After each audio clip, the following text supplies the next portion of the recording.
the National Institutes of Health, the premier medical research agency in the United States dedicated to saving lives and advancing public health.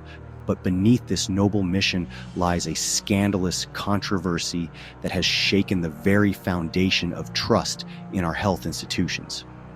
Today, we're diving into a story that's been kept out of the mainstream headlines, a story involving secret royalties, ethical concerns, and the cozy relationship between the NIH and pharmaceutical giants profiting from mRNA vaccines. So sit back, relax, and get comfortable, because today we're exposing the hidden ties that could change the way you view the COVID-19 vaccines. It all began with the unprecedented speed at which the mRNA vaccines were developed during the COVID-19 pandemic. As the world waited for a miracle, pharmaceutical giants like Pfizer and Moderna stepped up with new mRNA technology. The vaccines were hailed as game changers. But behind the scenes, something far more sinister was brewing. A scandal that would reveal just how intertwined public health officials were with the profits being made.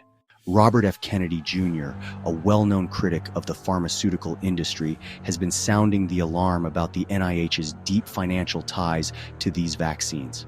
According to RFK, several high-ranking members of the NIH, including Dr. Anthony Fauci, received royalties from the pharmaceutical companies that developed the mRNA vaccines. The NIH, which played a key role in funding the research and development of these vaccines, was not just a neutral party. They were profiting from the very shots they were promoting. Kennedy's claims are based on a series of documents obtained through the Freedom of Information Act. According to these documents, key officials at the NIH have been quietly receiving royalties from pharmaceutical companies like Moderna, raising serious questions about conflicts of interest. The NIH reportedly holds multiple patents on mRNA technology, which means every time a dose is administered, the NIH gets a cut of the profits. Kennedy highlights that this arrangement blurs the line between public service and private gain. How can the public trust the recommendations of health officials who stand to benefit financially from those very recommendations? Critics argue that this creates an incentive for these officials to push the vaccines, even if it means downplaying concerns or side effects.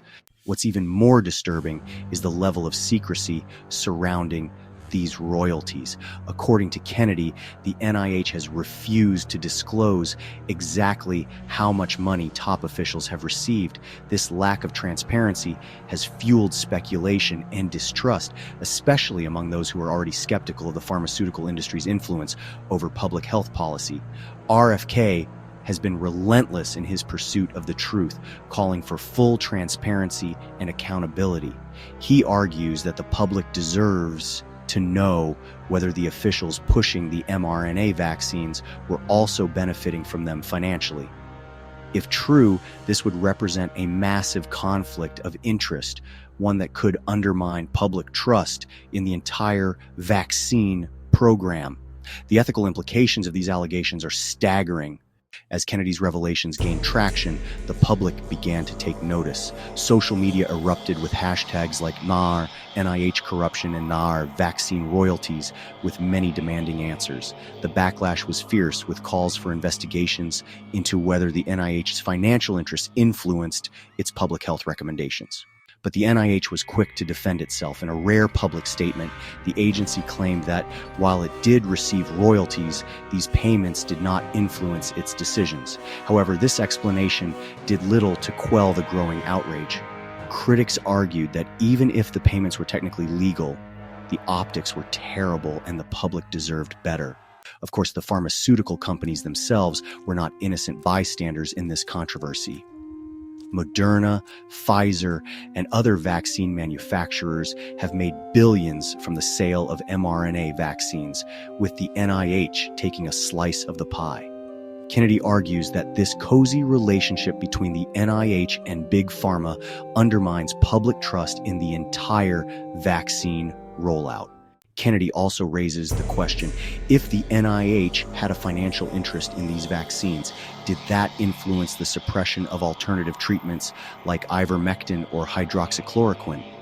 Could it explain why social media platforms were quick to censor any discussion that went against the vaccine narrative? As the dust begins to settle, Kennedy and his supporters are calling for a full audit of the NIH's financial relationships with the pharmaceutical industry. They argue that the only way to restore public trust is through complete transparency. But whether the NIH will comply remains to be seen. For now, the public is left wondering, how deep do the ties between the NIH and Big Pharma really go? And if the agency responsible for protecting public health can't be trusted, what does that mean for the future of medicine? The revelations about the NIH's financial ties to the mRNA vaccines have raised serious questions about conflicts of interest and the ethics of public health decisions. If Kennedy's allegations are true, it could represent one of the biggest scandals in modern medical history. The next time you roll up your sleeve for a shot, remember that the very people recommending it might be profiting from your decision. But if you thought this story was shocking, just wait until you hear about Apple's human rights abuses, from allegations of child labor in its supply chain to the use of blood minerals. Apple's story is just as scandalous. Click on the next video to dive into the dark side of one of the world's most beloved tech giants.